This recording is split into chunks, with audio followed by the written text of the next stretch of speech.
नमस्कार, सफल concept academy में आप सभी का स्वागत है। तो आज यहाँ पे जो चैप्टर लेके आए हैं वह है जीव विज्ञान। जीव विज्ञान का ये प्रारंभ सेशन है आपका, और बिल्कुल यहाँ पे जो यहाँ डिस्कस करेंगे जीव विज्ञान।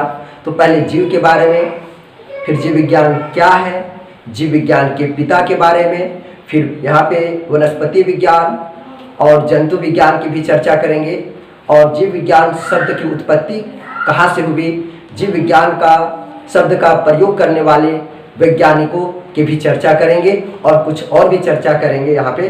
तो आप हमारे चैनल पे अगर आप नए हैं तो हमारे चैनल को सब्सक्राइब कर लें, ताकि जब भी मैं वीडियो को अपलोड करूँ तो आपके तक नोटिफिकेशन चला जाए। तो चलिए प्रारंभ करते हैं। सबसे पहले समझते हैं यहाँ पे जीव के बारे में, ठीक है।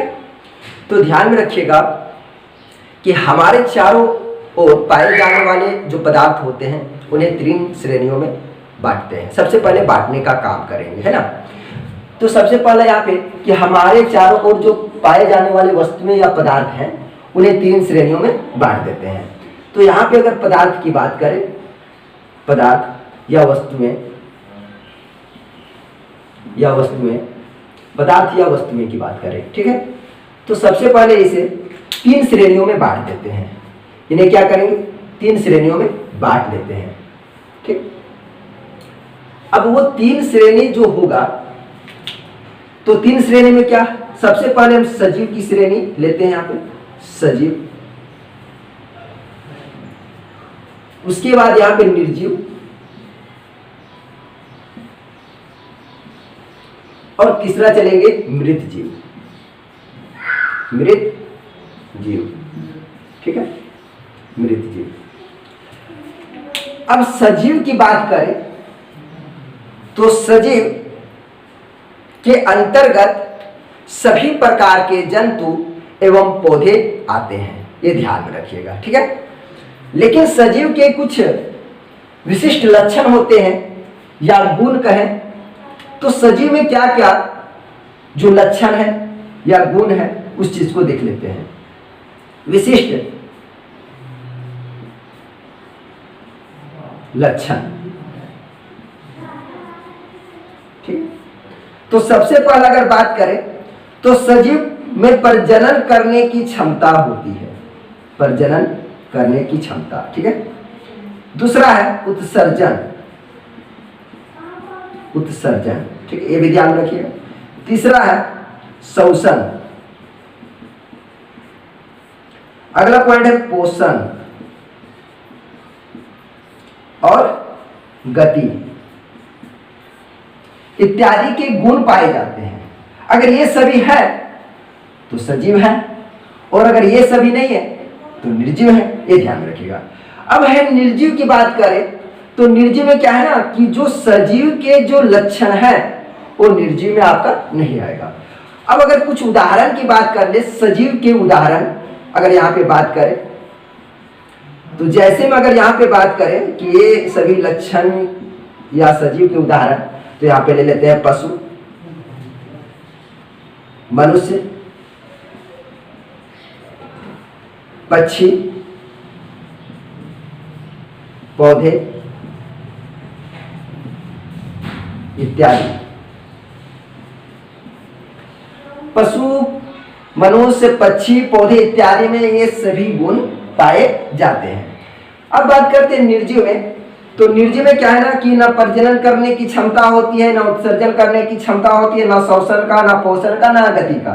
ये सभी गुण आपका निर्जीव में नहीं पाया जाएगा। अगर निर्जीव की बात करें तो निर्जीव में क्या आ जाएगा आपका, जैसे में बात करें निर्जीव में जैसे, तो जैसे में आपका आ जाएगा। अगर पत्थर की बात करें तो पत्थर आपका आ जाएगा, आपका वायु भी आ जाएगा, हवा ये भी आ जाएगा, जल भी आपका आ जाएगा, फिर और आपका मिट्टी भी आ जाएगा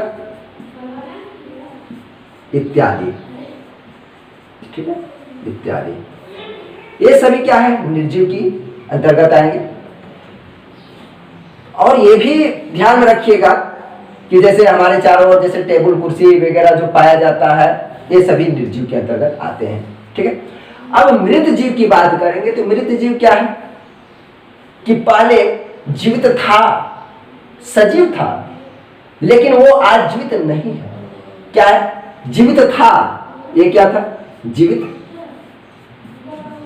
था, जीवित था, लेकिन आज जीवित नहीं है। आज जीवित क्या नहीं है? नहीं है, नहीं है। अगर जैसे बात करें, जैसे में हड्डी ले सकते हैं, लकड़ी इत्यादि, ये तो जीवित था। हड्डी प्राप्त होने का कारण समझ में आपको आ गया होगा, लकड़ी भी आपको समझ में आ गई। मतलब ये जीवित था, लेकिन ये आज जीवित नहीं है। तो यहां पे सजीव, निर्जीव और मृत जीव की श्रेणी में पदार्थों को डिवाइड करते हैं, श्रेणियों में विभाजित करते हैं। जो वस्तुएं हैं इन्हें विभाजित करते हैं। अब यहाँ पे एक मेन पॉइंट चलेंगे जो बहुत ही महत्वपूर्ण है, वह है आपका जीवमंडल या जीवमंडल की बात करेंगे। ठीक है, तो आप अगर स्क्रीनशॉट लेना चाहते हैं तो आप इसे स्क्रीनशॉट ले लीजिए, फिर चलेंगे जीवमंडल। ठीक है, तो चलिए अब जीवमंडल या जीवमंडल की चर्चा करते हैं। सबसे पहला समझ लेते हैं कि जीवमंडल या जीवमंडल है क्या। ध्यान में रखिएगा, जीवमंडल या जीवमंडल का एक विशिष्ट जो लक्षण है वह है जीव को आधार प्रदान करना। ठीक है, अर्थात जीवन को आधार प्रदान करना, ये आधार प्रदान करता है। जीवमंडल के बिना जीवन संभव नहीं है, ये आप समझ लीजिए कि जीवमंडल में ही जीवन संभव है। तो चलिए इसे थोड़ा समझ लेते हैं। आप यहां पे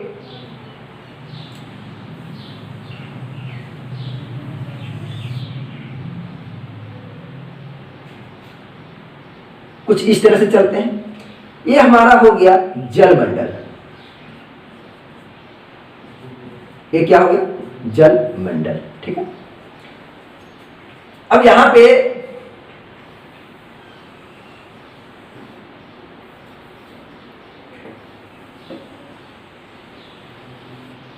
ये हो गया स्थल मंडल।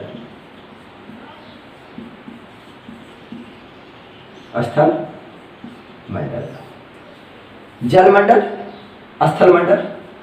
अब यहां पे चर्चा कर लेते हैं। ये हो गया वायुमंडल।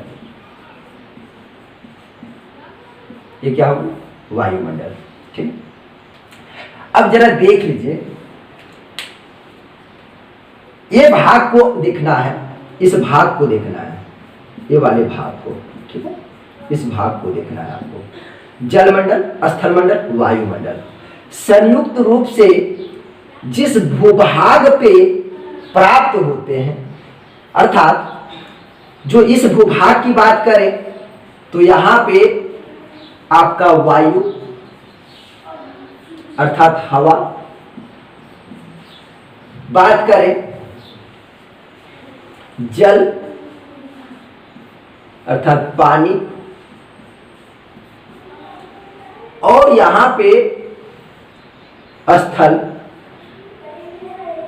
अर्थात सतह, पृथ्वी की सतह स्थल भाग होना चाहिए। स्थल मतलब यहां पे सतह बोल सकते हैं, सतह। ठीक, ये तीनों संयुक्त रूप से यहां पे प्राप्त हो रहा है। तो ये भाग जो है, ये जो आपका भाग है, ये जो आपका जो भाग है, ये वाला हिस्सा, ये पूरा जो मैंने रंग दिया, ये पूरा हिस्सा ही आपका जीवमंडल कहलाता है। जीवमंडल कहलाता है, या इसे जीवमंडल भी कह सकते हैं आप, जीवमंडल भी आप कह सकते हैं। अब जीवमंडल और जीवमंडल में क्या है? जीवन संभव है, क्योंकि जीवमंडल या जीवमंडल में वायु, जल और स्थल, ये तीनों संयुक्त रूप से उपस्थित होने के कारण ही जीवन संभव है। अगर बात किया जाए वायु, तो वायुमंडल में सभी प्रकार की गैस आते हैं, जैसे कार्बन डाइऑक्साइड बोले, कार्बन मोनोऑक्साइड बोले, नाइट्रोजन बोले, ठीक है, हाइड्रोजन बोले, ऑक्सीजन बोले, बहुत सारे गैसेस वहां पे पाए जाते हैं। अब बात करते हैं कि जलमंडल के, तो समुद्र, नदी, झील, ये सभी जलमंडल के उदाहरण हैं। अब बात करते हैं स्थल मंडल। तो स्थल मंडल की बात करते हैं, जिस सतह पे, पृथ्वी की जिस सतह पे हम लोग निवास कर रहे हैं, चाहे मकान बना रहे हैं, चाहे वहां पे जीव जंतु निवास कर रहे हैं, रह रहे हैं हम लोग, तो ये भाग जो है, इसी भाग को कहते हैं है स्थल। और ये स्थल में जहां संयुक्त रूप से वायु मतलब हवा, जल, पानी और स्थल तीनों संयुक्त रूप से पाए जाते हैं, और हमारी जीवन जहां पे संभव है, जहां पे हम जीवित रहते हैं या मानव की उत्पत्ति होती है, जहां जीवन संभव है, उसी भाग को जैवमंडल कहते हैं। तो जैवमंडल का जो विशिष्ट गुण है वह है जीव को आधार प्रदान करना, जीवन को आधार प्रदान करना। ठीक है, तो आप इसे भी नोट कर लें। ठीक, तो चलिए अब चलते हैं आपका जीव विज्ञान।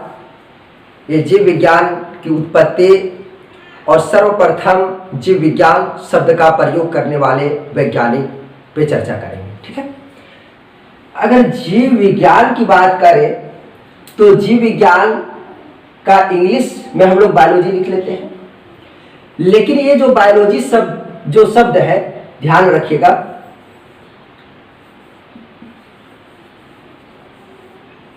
बायोलॉजी, ये बायोलॉजी शब्द, तो ये एक ग्रीक शब्द है। बायोलॉजी क्या है? एक ग्रीक शब्द है, ये ध्यान रखिएगा। एक ग्रीक मतलब क्या? यूनानी बोल सकते हैं इसको, यूनानी शब्द है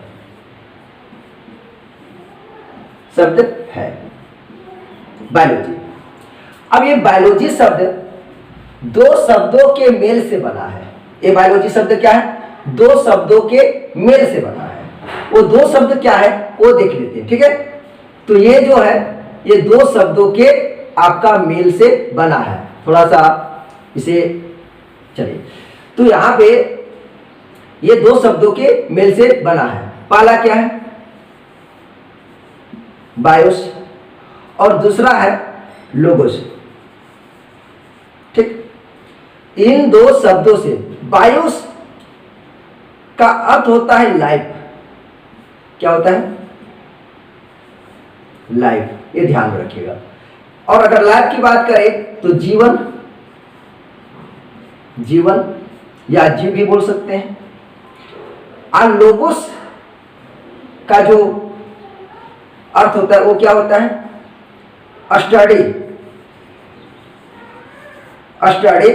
या डिस्कोर्स भी इसको बोल सकते हैं। ठीक है, स्टडी। अब इसका मतलब क्या हुआ? अध्ययन। इसका क्या हो गया? अध्ययन। अब ये देखिए कि ये दोनों संयुक्त रूप से, ये दोनों क्या है? संयुक्त रूप से बायोस और लोगोस अर्थात लाइफ और स्टडी, ये दोनों शब्द संयुक्त रूप से जब बन जाते हैं तो क्या होते हैं? Study of life, study of life, study of life. ठीक है, study of life. Study of life मतलब क्या हुआ? जीवों का अध्ययन या जीवन का अध्ययन, इसको बोल सकते हैं जीवों या जीवन का अध्ययन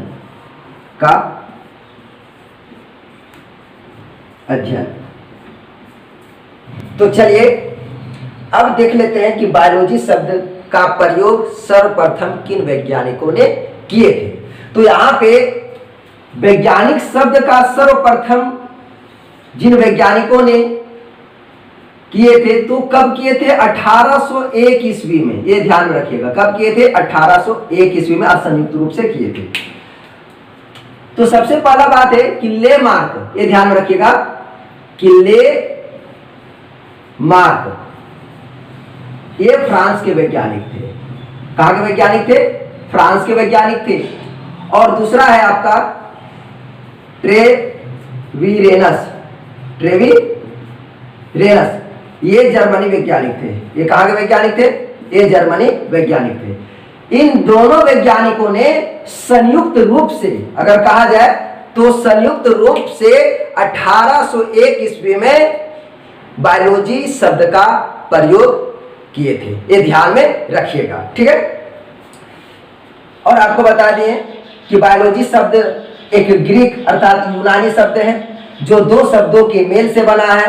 बायोस अर्थात लय, जीवन, और दूसरा बोलेंगे लोगस, स्टडी या डिस्कोर्स, अध्ययन। दोनों को मिला दिया जाए तो क्या हो जाता है? जीवो या जीवन का अध्ययन, स्टडी ऑफ लाइफ। यहां पे प्रश्न क्या बना आपका कि बायोलॉजी शब्द का सर्वप्रथम प्रयोग किन वैज्ञानिकों ने किए थे? तो ले मार्क फ्रांस वैज्ञानिक और ट्रेवीरेनस जर्मनी वैज्ञानिक, इन दोनों ने संयुक्त रूप से 1801 ईस्वी में बायोलॉजी शब्द का प्रयोग किए थे। ये ध्यान में रखिएगा। चलिए अब हम लोग चलेंगे कि क्या इन दो वैज्ञानिकों ने बायोलॉजी शब्द का तो प्रयोग किए, तो क्या फादर ऑफ बायोलॉजी है? क्या ये दोनों वैज्ञानिक ही फादर ऑफ बायोलॉजी है? नहीं, ये ध्यान में रखिएगा। केवल इन दोनों ने बायोलॉजी शब्द का प्रयोग किए थे, लेकिन फादर ऑफ बायोलॉजी कौन है? तो फादर ऑफ बायोलॉजी जो है अर्थात जीव विज्ञान के पिता अरस्तु हैं, क्योंकि उन्होंने जीव विज्ञान को एक अलग शाखा के रूप में प्रयोग किए थे। उन्होंने क्या किए थे कि एक अलग शाखा के अंतर्गत इसे रखे थे, एक अलग शाखा के रूप में इसे स्थान दिए थे। ये आपको ध्यान में रखना है, ठीक है। तो अब उनके बारे में भी कुछ वर्णन कर लेते हैं, ठीक है। तो आप अगर स्क्रीनशॉट लेना चाहते हैं तो आप इसे स्क्रीनशॉट ले सकते हैं। चलिए अब बात करते हैं कि जीव विज्ञान का पिता, जीव विज्ञान का पिता, आप देख सकते हैं जीव विज्ञान का पिता। तो जीव विज्ञान का पिता अर्थात फादर ऑफ बायोलॉजी, तो फादर ऑफ बायोलॉजी कौन है? अरस्तु। कौन है? अरस्तु। अरस्तु का जन्म 384 ईसा पूर्व में, कब? 384 ईसा पूर्व, ठीक। और मृत्यु की बात करेंगे 322 ईसा पूर्व में हुआ था।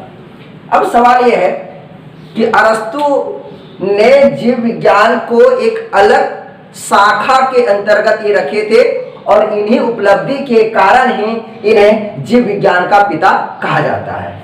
अब बात करते हैं कि जीव विज्ञान जो है, तो जीव विज्ञान को दो शाखाओं में विभाजित कर सकते हैं। पहला है वनस्पति विज्ञान और दूसरा है जंतु विज्ञान। चलिए वनस्पति विज्ञान की बात करते हैं। तो वनस्पति विज्ञान का इंग्लिश क्या होता है? बोटनी में हम लोग लिखते हैं, लेकिन रह गया कि बोटनी शब्द की उत्पत्ति ग्रीक भाषा, ये बोटनी जो शब्द है, तो बोटनी शब्द की उत्पत्ति ग्रीक भाषा के बास्किन, ध्यान में रखिएगा, ग्रीक भाषा के बास्किन से हुआ है, और जिसका अर्थ क्या होता है? चरना। जिसका अर्थ क्या होता है? चरना। अब यहां पे ये ध्यान रखना है कि थियोफ्रेटस नामक वनस्पति शास्त्री, तो थियोफ्रेटस जो वैज्ञानिक थे, जो वनस्पति शास्त्री थे, इनका जन्म 370 ईसा पूर्व में और मृत्यु की बात करेंगे तो 285 ईसा पूर्व में हुआ था। अपनी पुस्तक हिस्ट्रिया प्लांटेरियम में 500 किस्म के पौधों का वर्णन ये किए थे, ठीक है। अब चलते हैं जंतु विज्ञान, और इन्हीं उपलब्धि के कारण वनस्पति विज्ञान का जनक भी इन्हीं को कहा जाता है, अर्थात फादर ऑफ बॉटनी जो है वो कौन है? थियोफ्रेटस जो है वो फादर ऑफ बॉटनी, उन्हीं को कहा जाता है। वनस्पति विज्ञान का पिता थियोफ्रेटस को ही कहा जाता है, ये ध्यान रखिएगा। अब बात करेंगे जंतु विज्ञान। तो जंतु विज्ञान का इंग्लिश में क्या बोलते हैं? जूलॉजी। तो जूल अर्थात एनिमल और लोगस इट मींस स्टडी। तो जंतु विज्ञान का मतलब हो गया कि जंतुओं का अध्ययन करने वाला शास्त्र, तो अरस्तु को जंतु विज्ञान का पिता कहा जाता है। किसको ही कहा जाता है? एक तो जीव विज्ञान का पिता यही है और जंतु विज्ञान का भी पिता अरस्तु को ही कहा जाता है। ये ध्यान रखिएगा, जंतु विज्ञान का पिता अरस्तु को ही कहा जाता है, फादर ऑफ जूलॉजी। क्यों? क्योंकि इन्होंने अपनी पुस्तक हिस्ट्रिया और एनिमलियम में 500 जंतुओं का इन्होंने ही सर्वप्रथम वर्णन किए थे। ये ध्यान रखिएगा कि इनकी जो पुस्तक है हिस्ट्रिया एनिमलियम में इन्होंने 500 जंतुओं का वर्णन किए थे और इन्हीं उपलब्धि के कारण ही इन्हें जंतु विज्ञान का पिता भी कहा जाता है। ये ध्यान में रखिएगा। चलिए अब नेक्स्ट का पॉइंट चलते हैं। तो आप इसे स्क्रीनशॉट लेना चाहते हैं, इसलिए मैंने लिख के पहले रखा, क्योंकि समय कम होने की वजह से मैंने इसे पहले से लिख के रखा हूं। ठीक है, तो आप इसे स्क्रीनशॉट ले लीजिए। तो चलिए अब यहाँ पे देख लेते हैं कि फादर ऑफ मेडिसिन। तो सबसे पहला है कि जो कि ये जीव विज्ञान के अंतर्गत एक महत्वपूर्ण शाखा ये भी है। ध्यान रखिएगा कि चिकित्सा शास्त्र का जनक अगर बात करें तो यूनानी वैज्ञानिक हिप्पोक्रेटस थे। कौन थे? यूनानी वैज्ञानिक हिप्पोक्रेटस। अब बात करेंगे कि मानव से संबंधित बीमारियों के संबंध में सर्वप्रथम इन्होंने लेख लिखे थे। सर्वप्रथम लेख जो लिखे थे वो कौन लिखे थे?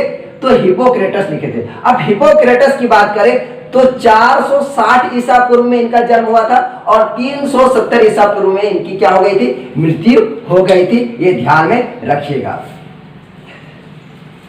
तो दोस्तों आज का जो सेशन है यहीं तक रखते हैं और जो नेक्स्ट का जो सेशन है बहुत ही जल्द आपके सामने प्रस्तुत करेंगे। तो मैं आशा करता हूं कि आज का वीडियो आपको बहुत ही अच्छा लगा होगा।